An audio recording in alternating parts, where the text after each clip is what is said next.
Hello, I'm Eric Neal, your exercise physiologist and nutritionist, and today I'm bringing you our second lesson from Advanced Nutrition and Exercise 601, Diet.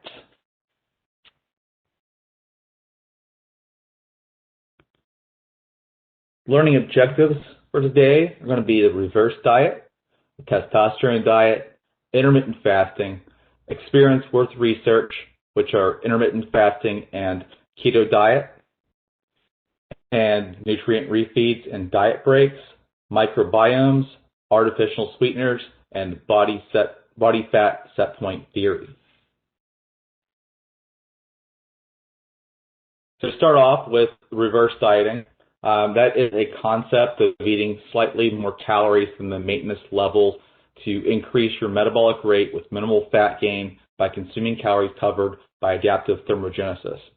So yesterday, when I put together the calories in, calories out video, I talked about adaptive thermogenesis at the end of that lesson and how people that lose more than 10% of their body weight have about a 25% reduction in their metabolic rate.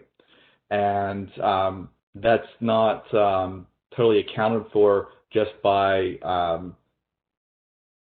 what would be expected based on weighing less. And that had to do with adaptive thermogenesis. So when this happens, we got to restore the metabolism. So the process called reverse dieting is a way to restore that metabolism and avoid having a very large weight gain due to the metabolic system having a decrease.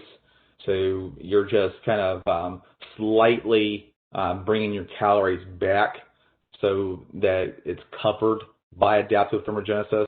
So you're just going to slightly increase those calories to a level where you're not going to be having fat gain, where it's very minimal. And during that same time, your metabolism should start restoring as well. So a study on rats comparing overfeeding to yo-yo dieting with the same number of calories overall resulted in a much higher body fat accumulation for the rats that yo-yo dieted. Reverse dieting protocol starts out adding about 10 to 20% of the calories from carbohydrates and fats the first week, followed by a 2 to 5% increase each week going forward. The recommendations are to slightly taper cardiovascular training rather than all at once, and to lift weights with very high intensity.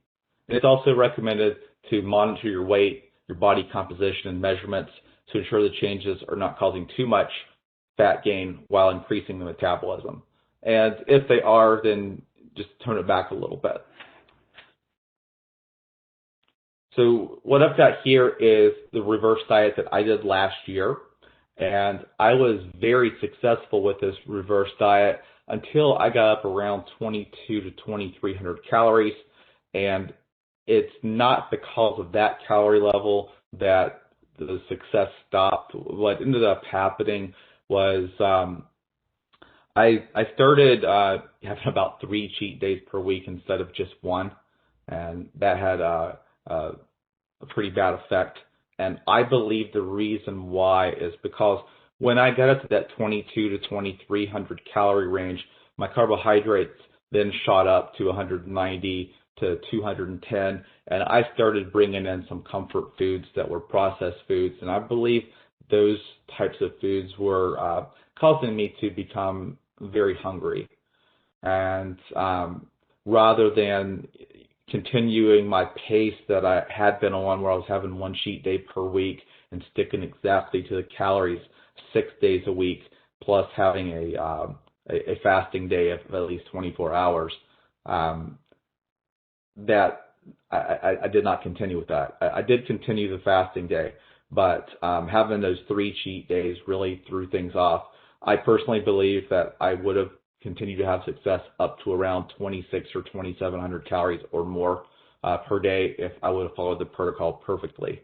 But to just break everything down here, I was on a ridiculously strict diet I did this for 4 weeks. I was eating 200 grams of protein. That was a little bit more than the recommended amount I should have been having.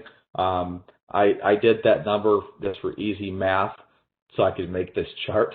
The real number I should have been going out at that time was about 186 grams, but I did a 60% protein, 10% carbohydrate, 30% fat diet. And that one, it's super, super strict. It falls in line with what Dave Palumbo recommends. However, the numbers on his diet don't match up to that from what I've seen. But after 4 weeks of very, very strict dieting at that level, then what I did for week 1 was I changed it to 50% protein, 25% carbohydrate, and 25% fat. So my fat grams stayed the same, and the carbohydrate grams went from 33 to 100, and protein stayed the same. And then over the next 3 weeks, every week, what I did was pretty much raise my carbohydrates by 12.5 grams and my fat by 5 to 6 grams. Once I got to week 5, then I started a little bit slower process. So that process, what I did was I increased my calories by 100 every 4 weeks rather than every week. And the starting point was 40% protein, 30% fat, and 30% carbohydrate. And each week going forward, I would add 20 carbohydrates at 2 to 3 grams of fat, and the protein would just stay the same. So basically what I'm doing here is I'm just slowly working my way back to what would be more of a normal diet. So for me, I would say probably around this range here in the 29 to 32 week range here is probably a good level for me to be in maintenance. Okay, but I went ahead and wrote out even past maintenance for a little bit of a bulking phase and focusing on performance.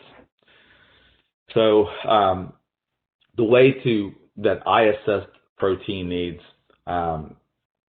since my calories were pretty low, I used the formula that I learned from the International Journal of Sports Nutrition, where they teach to eat up to 3.1, 2.3 to 3.1 grams of protein per lean kilogram of body weight.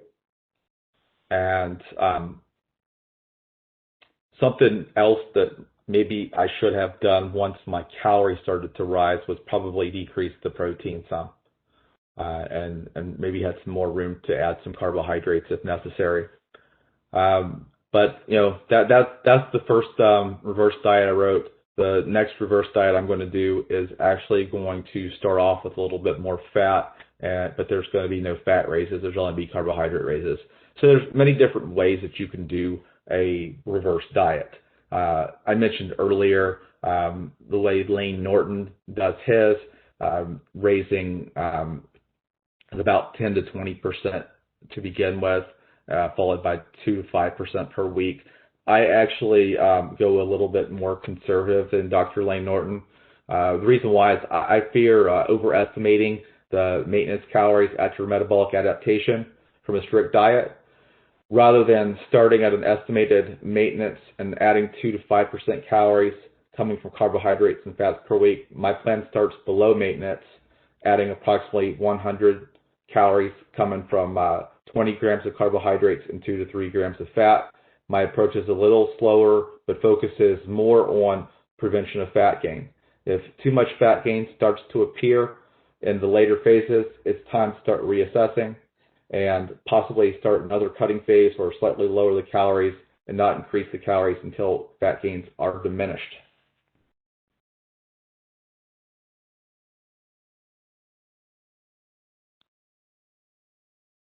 Okay, that concludes the reverse diet. Now I want to move on to testosterone diet.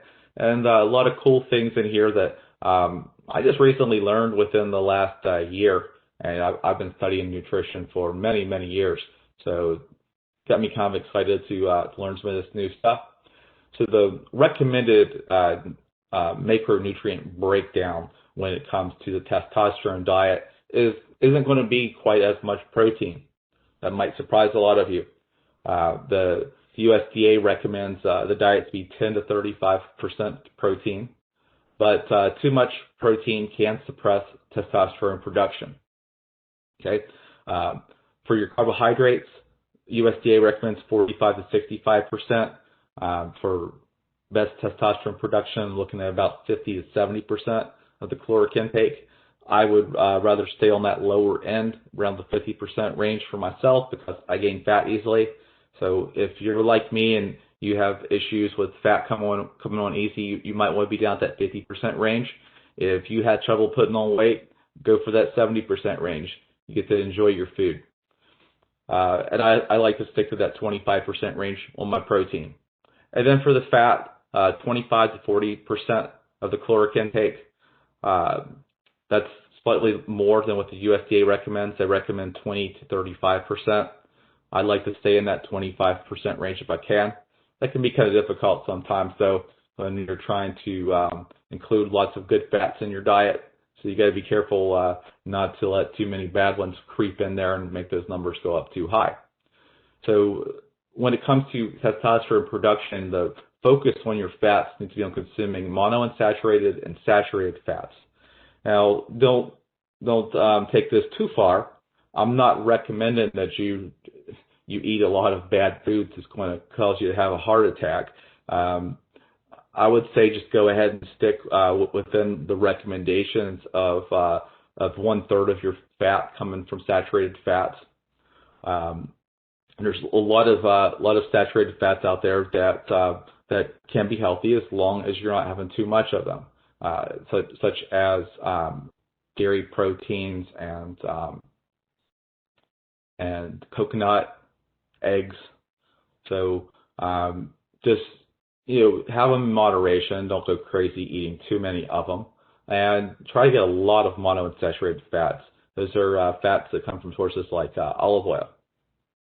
You want to avoid the polyunsaturated fats the most that you can, because those can potentially suppress testosterone breakdown through a process known as lipid peroxidation, causing them to go rancid.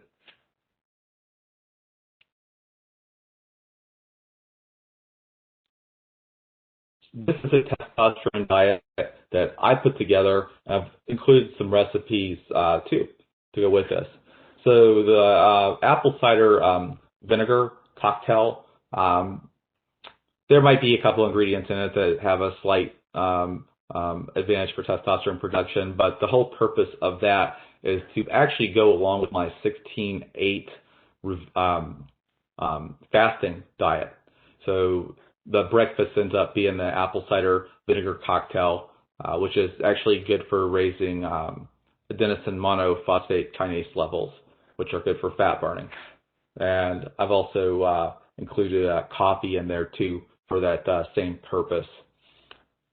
So the first actual real meal of the day would be 3 cups of chili, and I'll pull up the recipe and go over some of those foods in there that are good for testosterone production. Pomegranate juice is actually a drink that's good for testosterone production. So for this particular diet, you're seeing about 546 calories coming from the chili, while we have 148 calories coming from the pomegranate. And this one's mainly protein and carbohydrate, and then you'll have some good fats in there too. Then the next meal is a half of a Cobb salad, and the recipe that I've provided to you actually comes from Bahama Breeze, one of my favorite restaurants to eat at.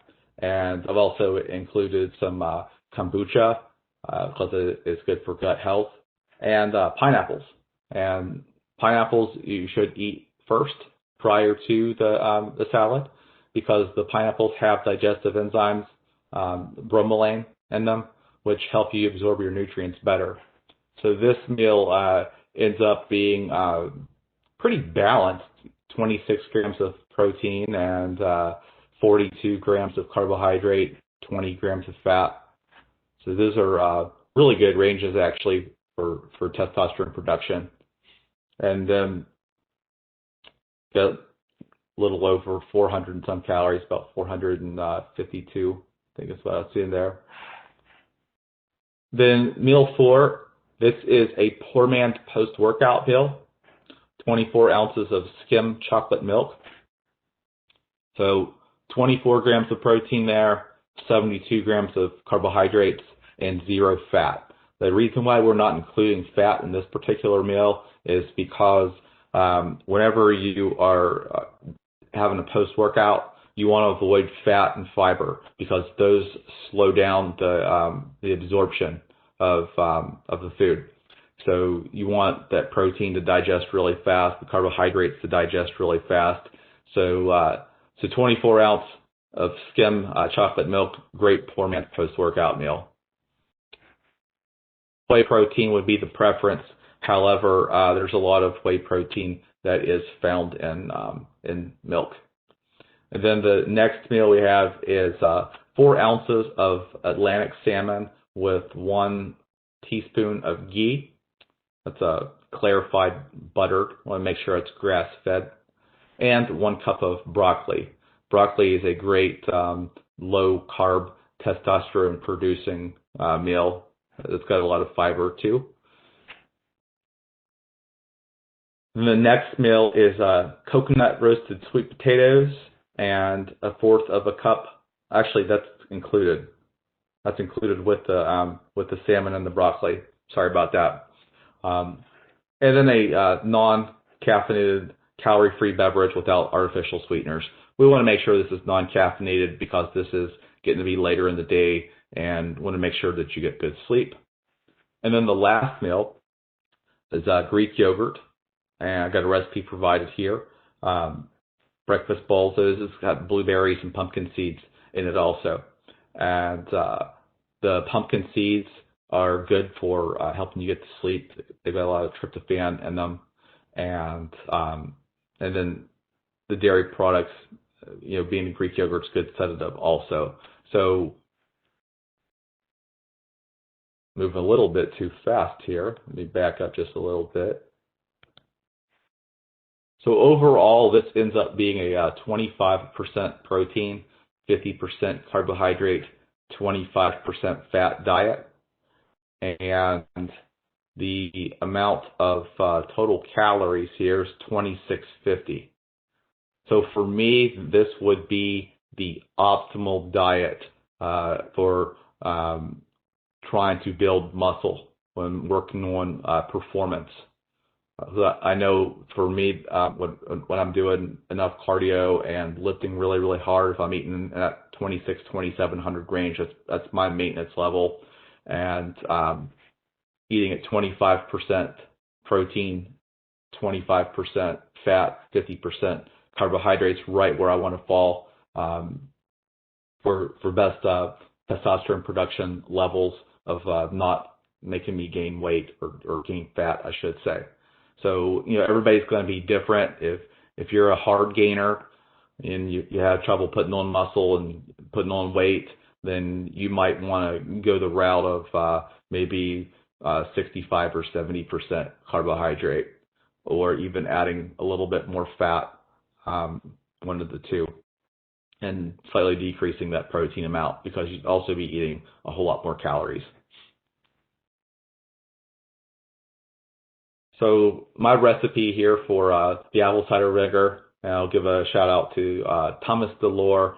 He's a YouTuber that gives out a lot of good information, and I got this recipe pretty much from his recipe he provides. I might have slightly changed up a little bit with that tea to make it taste better, but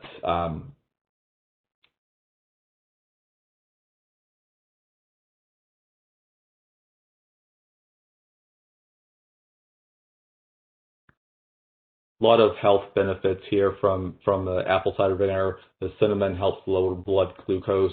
Turmeric helps raise AMPK levels. Cayenne pepper is a good non-stimulant fat burner. Got it sweetened with stevia so that it tastes good and easier on the gut than artificial sweeteners. This is a natural one. The chili. So always recommend whenever you're making your chili that you make it from scratch. And when I say that, I mean the beans. Might be kind of rough doing the tomato juice by scratch, but some people do. But the beans have more fiber and a lot less sodium whenever you boil them from the bag. I put no salt sodium replacement because I find it to be really easy to get plenty of sodium in the diet just through the foods without adding salt to anything. And this is potassium salt, so that's good for you. Also, you might want to consider adding baking soda. That helps prevent you from having gas whenever you're eating beans. So cook for about 2 hours, and then cook on low for like 6 hours. And you can brown a pound of 90% lean grass-fed beef, or if you want to go lower fat on this, you could actually go with 99.1 Jenny O turkey burger. But as far as for the testosterone production, you'd be better off going with the 90-10 grass-fed ground beef. And then onions are good for testosterone production. Can't remember if the peppers were or not. That's just that's part of a chili recipe. Garlic is good for decreasing cortisol levels, so that would give you a better testosterone to cortisol ratio. Chili powder and crushed red cayenne peppers makes it nice and hot and good effect on your metabolism, non-stimulant effect. Then 48 hours of V8 tomato juice, and if you want to even get some more fiber in there, you could go with the higher fiber ones. They also have a lower sodium, so those are good choices. 2/3 of a cup of tomato sauce, and then you take all of this stuff and just put it into a Vitamix blender or whatever type of blender you have, if it can handle, it's heavy duty, and it can handle mixing all that up. That way, if you don't like onions and peppers and all that type of stuff like me, I'm a super picky eater, you don't taste it at all. I mean, you get the effects of that spiciness without having to feel that onion in your mouth. So that's what I recommend if you're picky. The next one is the Greek yogurt breakfast bowl. So the yogurt is good for testosterone production, and so is the pumpkin seeds. And I believe I might have read that blueberries were too, but don't quote me on that one. The next recipe, coming from Bahama Breeze, they're chicken Cobb salad. So the chicken breasts are good for testosterone production. The cheese is good, the eggs, the avocado, the bacon, and the pumpkin seeds are all great foods to help with testosterone production, especially the avocado and the eggs and the cheese and the pumpkin seeds. And then there's citrus vinaigrette. Then you throw in that olive oil, another food good for testosterone production, high in monounsaturated fats. And you throw in some more garlic there. That'll help out. The coconut roasted sweet potatoes, so you're getting a good fat there in that coconut oil. I believe I read that sweet potatoes and regular potatoes were also good for testosterone production. So there's some tasty ways to get a diet that's loaded with increasing testosterone. Okay, the next one I'm gonna cover is intermittent fasting, and this one I'm gonna be providing a little bit of research in addition to it.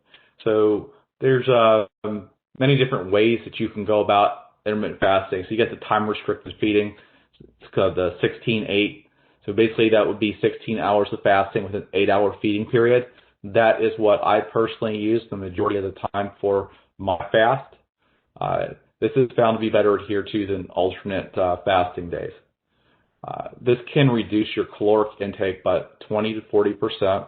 So the way this works out is, let's just say that you were eating 6 meals per day, and now you cut your meals down to 4 meals.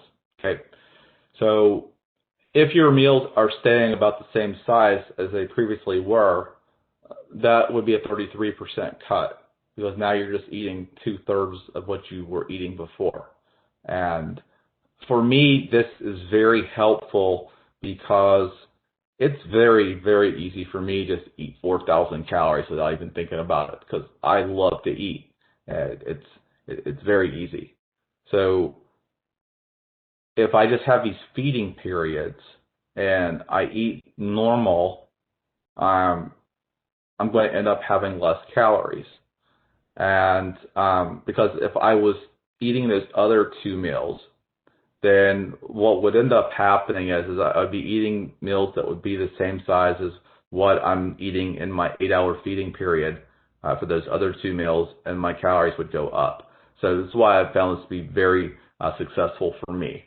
If you're already eating a low-calorie diet and you're reducing the calories even more, that's not something that I'm recommending here. But if you have problems with eating too many calories in the day, and you need to figure out a way to bring it down to more of a normal level that goes along with what you should be eating based on what your body weight is, then this is definitely something that might work well for you.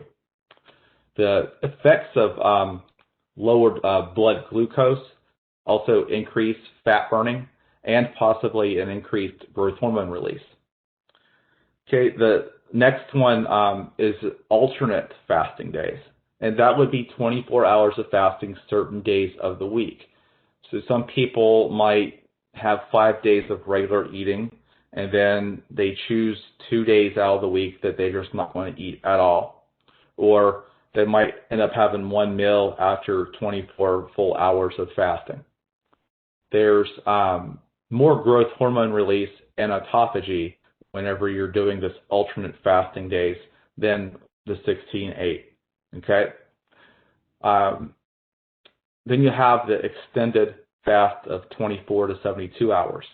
And this provides even greater benefits of growth hormone release and autophagy, and increased brain-derived neurotrophic factor. And the brain-derived neurotrophic factor plays a role in long-term memory and neural development. So I found this to be pretty important too. As we get older, we worry about problems with our brain, with Alzheimer's. Many people end up getting that. We want to do anything that we can to try to keep our brain functioning well. And autophagy, what that is it's anti-aging process. It's like a cell-eating process, basically, where your body is getting rid of the bad cells that it doesn't need and replacing them with new ones. Okay? So what I personally do with fasting, I like to use a combination of everything. So 16-8 is what I normally do every day. Sometimes it might just be 12 or 14, maybe like once or twice a month, but not very often. It's normally every day I'm going to have at least a 16-hour fast. Sometimes it might be an 18 or 20 hours, but the normal day is going to be 16. Every week I'm going to throw in at least a 24-hour fast, so I can get more of those benefits like growth hormone release and autophagy. And it also provides me a little bit more room for higher calories on my cheat day. I also like to throw in every month having at least a 36-hour fast. And this is easiest to do during a time that you're going to be very busy. Every 3 months, a 48-hour fast, and once a year, a 72-hour fast. So I do a combination of all three of these, the time restricted, the alternate, and the extended fast. And I find that it works very well. Well, before I move on, I want to share something real quick here. So the researchers at the University of Michigan found that growth hormone plays a central role in fat burning during fasting. During a 2-day fast, growth hormone increased by 400%, fat breakdown increased by 100%, and insulin decreased by 80%. They measured the effects of growth hormone on fat burning by blocking growth hormone by 65% using a drug called growth hormone releasing hormone. Preventing growth hormone release during fast wiped out the increased rate of fat breakdown, concluding growth hormone has a limited role in fat turnover when people follow normal eating schedules, but plays a major role in fat breakdown during fasting.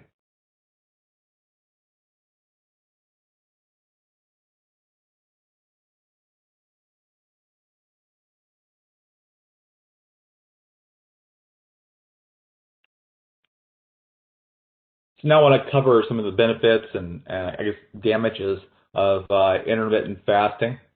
So the benefits, we're talking about autophagy. So I explained that a little bit earlier. What that is, it's a cellular catabolic process in which cells digest parts of their own cytoplasm.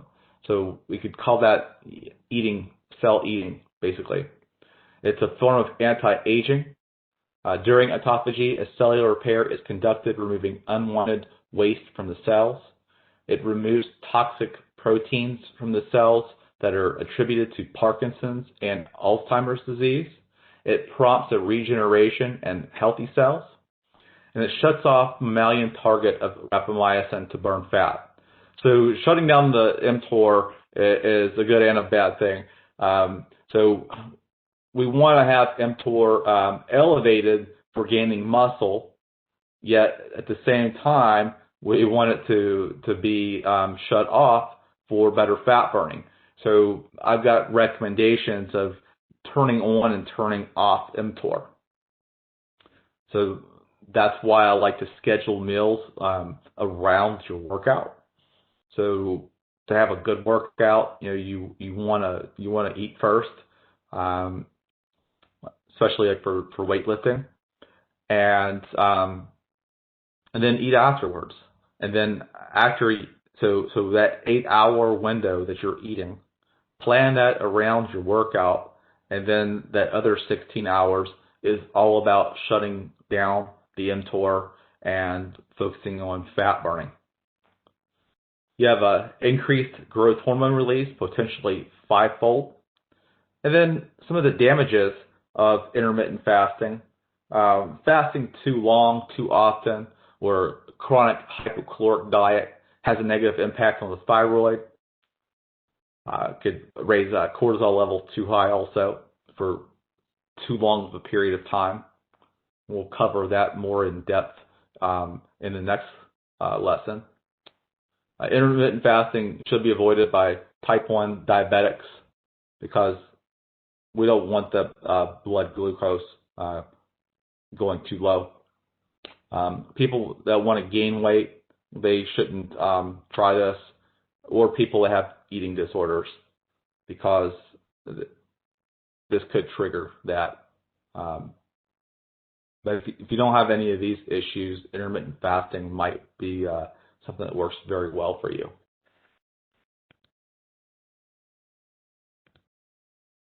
So this is my time-restricted feeding alternate day fast combo schedule. And I base this off of the fact that that once a month, I end up working on the weekend. So if I'm wanting to do that 36-hour or up to a 48-hour fast, being super busy on that weekend, I would choose that. And if I'm not working on the weekend, I might slightly alter this and choose a certain day out of the week that I'm going to be really, really busy. That's going to be an easier workout day. I would prefer not to be fasted on a leg or back day because it requires so much more energy. I prefer doing it on shoulders or arms, but I would prefer to not do a fast on a workout day. So usually on the weekend I'm not working out, which also plays part into why I would do a fast on the weekend. So basically, I would have a refeed of carbs as soon as I'm done with my fast on Sunday. I like to use Sunday as a cheat day. That way, when I'm getting back to my workout on Monday, I'm re-energized. So I like to do my tougher workouts the first few days out of the week. And then every day throughout the rest of that week, I'm looking at 16 to 18 hours of being fasted with 6 to 8 hour feeding periods, eating about 3 to 5 meals per day, normally closer to the 5-meal range. And then I would start the fast on Friday night or Friday afternoon sometime, depending on how long I'm going to go on the fast. Some other things I do with my fasting protocol, as I said before, I'm always going to make sure that my feeding periods are working around my resistance training because I want to have a good weightlifting workout. Eat about every 2 to 3 hours.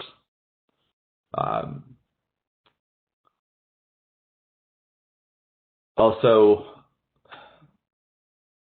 don't want to have too much protein at once, and I'm going to go over that in a little bit better detail later, based off of a study provided by Dr. Lane Norton. And then my morning cardio, I do either a very low intensity, or I will do high intensity interval training. So within that high intensity interval training, I'm really only working hard for about 5 minutes. So I'm not really worried about losing muscle during that period of time. And I never have lost muscle from doing high intensity interval training, doing this program of 10 cycles of 30-second sprints as hard as I can go with 90 seconds of active rest by walking. And I believe it's probably due to elevated growth hormone levels from high intensity interval training.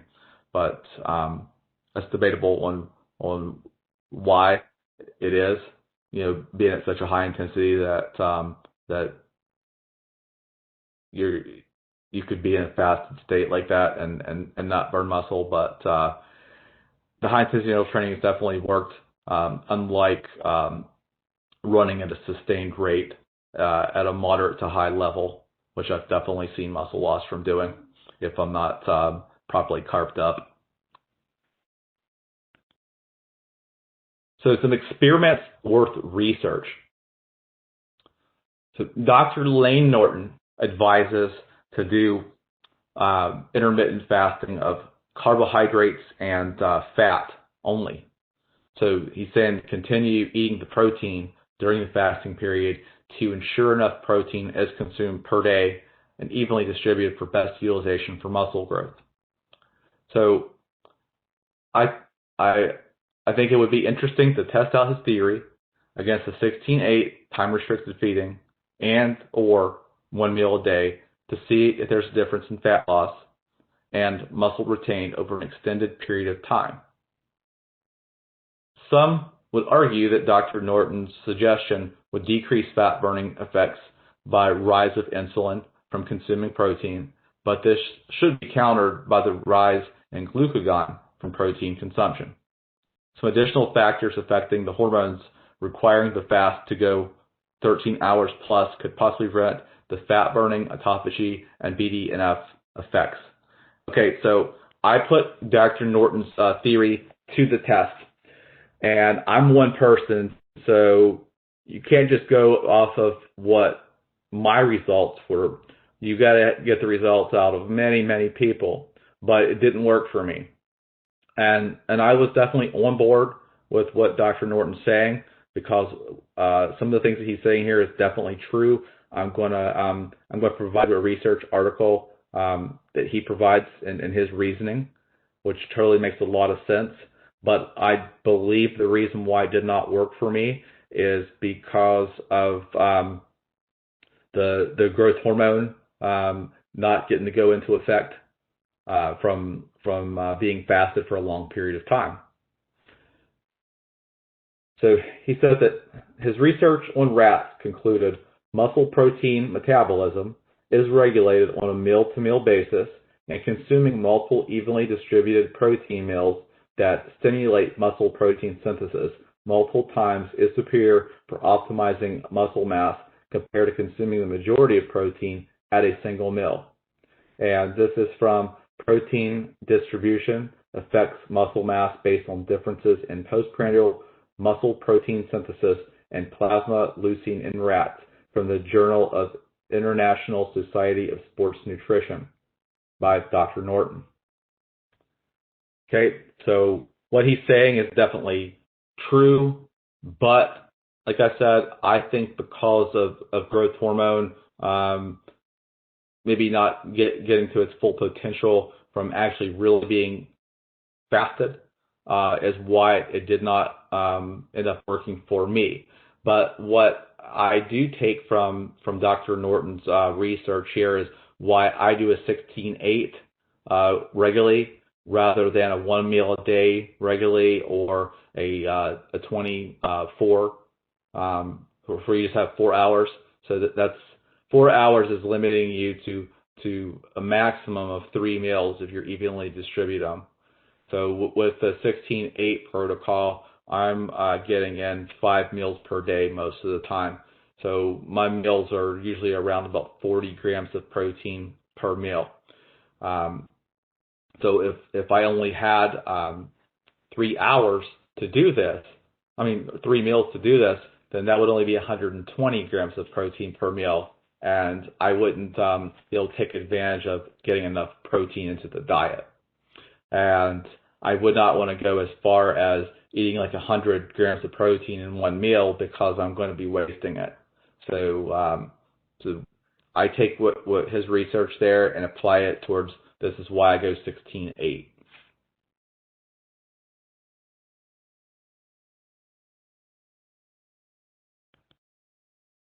My next experiment that I feel is worth research is a traditional keto diet versus the Palumbo diet for a 200-pound man. That's what I'm providing right here. So a traditional keto diet consists of 75% fat, 20% protein, and 5% carbohydrate, while Palumbo diet listed below has far greater protein. So if you look online, look up anything about the Palumbo diet, it's going to have claims of about 60% protein, 30% fat, and 10% carbohydrates. But if you do the math on this particular meal plan that I have, which you can find online all over the place, you're not going to find that this is actually 60% protein, 30% fat, and 10% carbohydrate. 10% carbohydrate or slightly less might be in line, but it is more like in the 40s probably range for fat, and around 40% for protein. There might be a little bit more protein than the fat percentage in it, but it's not quite 60, 30, 10, just so you know. And then with the Dave Palumbo plan, you get one cheat meal per week. And he recommends doing that as the last meal of the day, because when you're eating those carbs, it's going to make you hungry, because you're going to get a rise in insulin. So he's recommending about 400 grams of carbohydrates in that last meal on that cheat day. Okay. So with Palumbo's diet, you'll also see that the fats that he's included are all very healthy fats and they are good testosterone-producing fats. However, if you want to compare these two diets, one thing that you will find about the keto diet is it is probably going to be better for testosterone production because the protein isn't too high and it's got a lot of fat in it. Okay, they both don't have hardly any carbohydrates, which is bad for testosterone production. So basically, your body's going to be relying on more growth hormone production from less carbohydrates in the diet, but not much testosterone production. But the traditional keto diet would be better for the testosterone production. However, the Palumbo diet is much better for thermic effect of food, being that it's claims it's 60%, but I'm saying it's somewhere in the upper 40s probably. Very high thermic effect of food coming from Palumbo's diet. Okay, so there are claims that the Palumbo diet is not a keto diet because the amount of protein is too much and to be in ketosis, but those in favor of Palumbo diet claim that the rigorous workout routine will require the additional protein to be used for fuel through a process known as gluconeogenesis, keeping the body in ketosis. And I agree with that 100%. Now, I'm going to provide you a little bit of research that goes along with that. According to Medicine and Science in Sports and Exercise, a research study published in November of 2019, it was observed that there was a 35% lower rate of carbohydrate oxidation during morning of a 10-kilometer run in a low carbohydrate group, which suggests the athletes were training presumably increased total amino acid oxidation during exercise.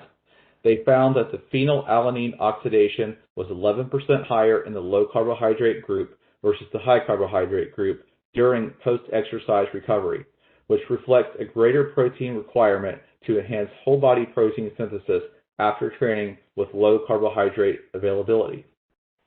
I also want to add, even Dave Palumbo, the Keto King, I had a personal conversation with him at the 2010 NPC Pittsburgh Bodybuilding Championships.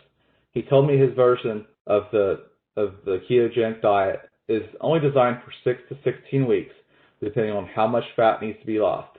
And his recommendation for off-season dieting is 50% protein, 25% carbohydrate, and 25% fat. That's still kind of on the high range on how much protein to consume. But as you see, he's adding in carbohydrates, and the fats are probably going to be around about the same amount actually for the off season, because the calories are probably going to go up some too. But even Dave Palumbo doesn't stick to keto diets 100% of the year. That is dangerous to do, and it's not really sustainable either. So when I'm talking about ketogenic diets, I'm not putting out there a recommendation. I'm just letting you know the good and the bad of it. And my recommendation, if this is something that you want to do, is that you cycle it, and also realize that you're not going to get a lot of the nutrients that you need. You're lacking a lot of foods that you should be eating. That's another reason why, if you're going to do it, you'd want to cycle it rather than do it long term.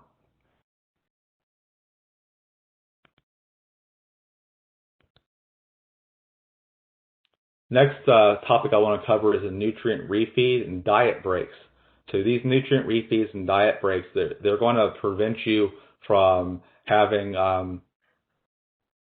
too high elevated levels of cortisol or ghrelin, and they're going to keep your metabolism from dropping so much. So we can prevent that adaptive thermogenesis by doing these processes that are going to be a little bit of a slower weight loss or fat loss, and but better maintenance. So if you're doing a nutrient refeed, that would be consuming like an extra 500 to 700 calories from carbohydrates. 1 to 2 days per week will prevent the cortisol production from elevating too high. It'll help keep the leptin and the thyroid stimulating hormone levels normal and prevent metabolism from lowering. So people who consume a diet that is low fat should also consider doing a refeed of 1 to 2 days per week consisting of monounsaturated fats to prevent testosterone from lowering. Because a low fat diet could end up causing testosterone to lower because you need some fats in there for testosterone. So if a lot of times, especially the bodybuilders that don't do the keto style, but more so train more for performance and they're eating a lot of carbohydrates, will tend to go lower on their fat intake of maybe 15 to 20%. If you're doing that style of diet, throw in a fat load day. A nutrient refeed is a method to keep metabolism high by prevention of decreased thyroid and leptin levels during times of energy restriction for fat loss caused by homeostasis. So covering nutrient refeeds there. Now what I want to talk about is a diet break. So what that is the process of taking a break from the diet by eating to maintenance for a period of time. So key word there is you're eating to maintenance. You're not going crazy eating 4,000, 5,000, 6,000 calories per day, unless that is your maintenance level. It's just like if you're eating a 1,600 calorie diet and your maintenance level is 2,500, then during that period of time, you're going to eat 2,500 calories. So it usually lasts about 1 to 2 weeks, and it's used for removing diet fatigue and reversing metabolic adaptation. So rather than having that 25% decrease in metabolism that I talked about from the last lesson, we're going to be preventing that from happening. It's also good for having better training.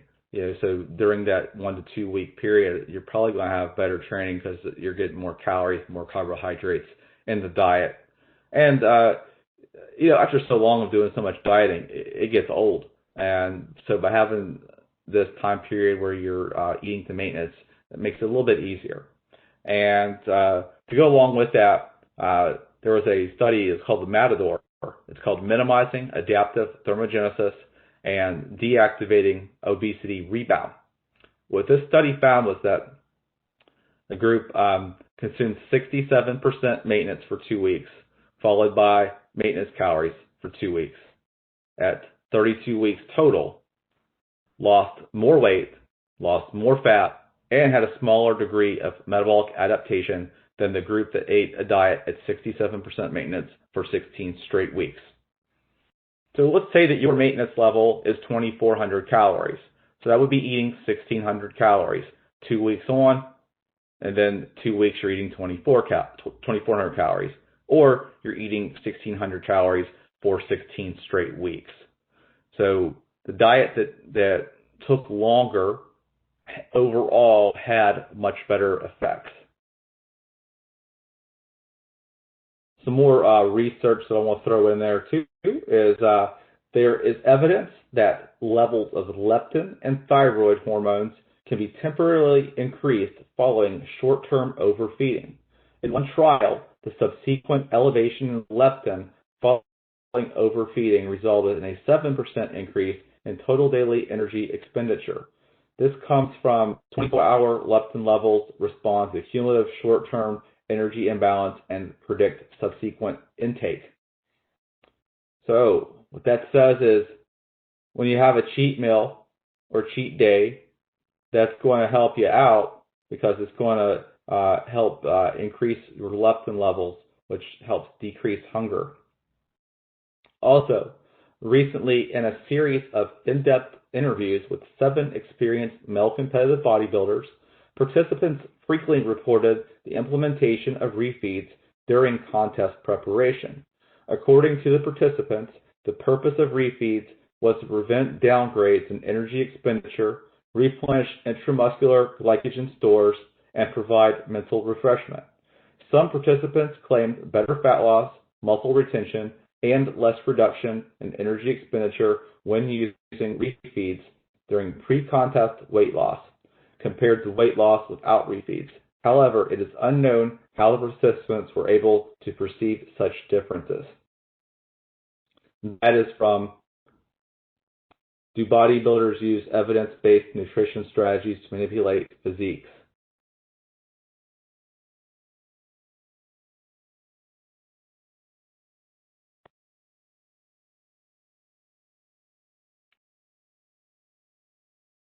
Okay, so now we're going to go ahead and move on to microbiomes and artificial sweeteners. So microbiomes, the benefits of a healthy gut microbiome include supporting mental health, cardiovascular health, weight management, and sleep physiology. So gut health and brain health, they're connected with each other. So it's really important that you are consuming foods that are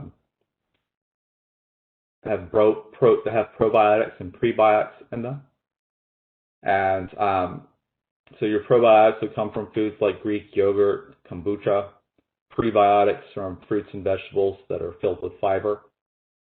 And speaking of fiber, consuming enough fiber is a great way to keep a healthy microbiome. It is recommended to consume 14 grams of fiber per 1,000 calories consumed, but not to exceed 60 grams per day because that can prevent absorption of nutrients. Best way to absorb nutrients is by consuming fruit first during the meals, as they have digestive enzymes. Good examples is pineapples, which contain the digestive enzyme bromelain. So speaking of that, bromelain is a proteolytic enzyme found in pineapples, has a dual role of breaking down proteins and speeding the healing of sports injuries or soreness from eccentric training. That comes from effects of protease supplement on eccentric exercise-induced markers of delayed onset muscle soreness and muscle damage from the Journal of Strength Conditioning Research. And then last, I want to cover the artificial sweeteners. They're generally recognized as safe, but they may harm our gut microbes, which can cause weight gain, digestive disturbances, to autoimmune diseases, including Alzheimer's disease. And I got that part about Alzheimer's disease from sugar and artificially sweetened beverages and risk of incident stroke and dementia. A prospect study. It's by the journal Stroke. So here is my take on artificial sweeteners. For many, many years, I consumed artificial sweeteners like crazy because I believed it would be better than actually consuming the sugar, because the sugar has calories, contributes to obesity, and that was my stance. And I just could not stick to just drinking only water or unsweetened tea. So I had my diet drinks. But I've changed my stance on that. Even though the research out there is up for debate and a lot of mixed reviews, I would rather be safe than sorry. And I've actually decided that I pretty much cut out artificial sweeteners for the most part. Every once in a while, I might have something that's got some artificial sweetener because I couldn't avoid it. But for the most part, I'm drinking Zevia. Tastes pretty good, sweetened with stevia rather than sucralose or aspartame or any other one of those generally recognized as safe artificial sweeteners that could potentially cause any of these problems. I have Alzheimer's runs in my family, so I don't want to get that. So I'm trying to do everything I can to avoid it. So that's why I've cut out the artificial sweeteners completely for the most part. And the last topic I'm covering is the body fat set point theory. So the body fat set point theory, our body fat level is accustomed to and will maintain itself, and it's based on different range factors. That would be the genetics, number of fat cells that you have, your activity level, and the lifetime of nutritional habits. The further below your set point, the more efficient your body works, causing it to burn less calories through all forms of total daily energy expenditure. So based on studies in rats, the body fat set point can increase over time by increases in numbers of fat cells due to weight gain from binge eating following a long period of caloric deprivation. This is why we want to avoid the yo-yo diet. Okay, body fat set point theory plays into homeostasis of the body, doing what it has to do for keeping a person at a set weight by making weight loss difficult when below it and weight gain difficult when above it. Increases of body fat set point theory over time due to yo-yo dieting could be a large factor to our obesity epidemic. It is recommended to not lose more than 10% of your body weight over a 6-month period. So it's strongly encouraged to lose weight slowly and practice reverse dieting rather than binging for cutting and bulking phases. Okay, so something we got to consider. Let's go back to the beginning of our lesson now about the reverse dieting. The reverse dieting is the diet that comes after the diet. There's a saying, it's easy to become a champion, but it's hard to stay a champion. That's weight management for you in a nutshell. So many people out there, including myself, have had great weight losses, but they could not maintain it. So that's why you got to have a plan after your weight loss. You got to go to the diet after the diet. Do the reverse diet, and during your diet phase, have cheat days, have diet breaks so that the weight loss is slower. Take twice as long to do it. Okay, and so rather than losing more than 10% of your body weight over 6 months, maybe lose more than 10% over a year, and then have that plan in place of that reverse diet to restore the metabolism, because you still might have some slight adaptive thermogenesis go on, even going that slow with your weight management program. Okay, but what we don't want to do, have that great weight loss, then go crazy eating everything, and then gain back even more weight because of additional fat cells being added to the body from that binge eating. Something that I've fallen guilty of many times, and I don't want to do that again. And I encourage you to avoid that. If you take a lot of individuals and compare somebody that's never did a diet in their life compared to somebody that's been dieting all of their life, chances are the person that's never dieted a day in their life has probably had better weight management because they haven't destroyed their metabolism and added more fat cells to their body. So that's something to think about whenever you're putting together your weight management plan. What is something that you can do to get to where you want to be, and something that you can do to sustain once you've got there. And that's everything for this lesson. And I encourage you to tune in for the third one, where we're going to cover more about hormones and homeostasis.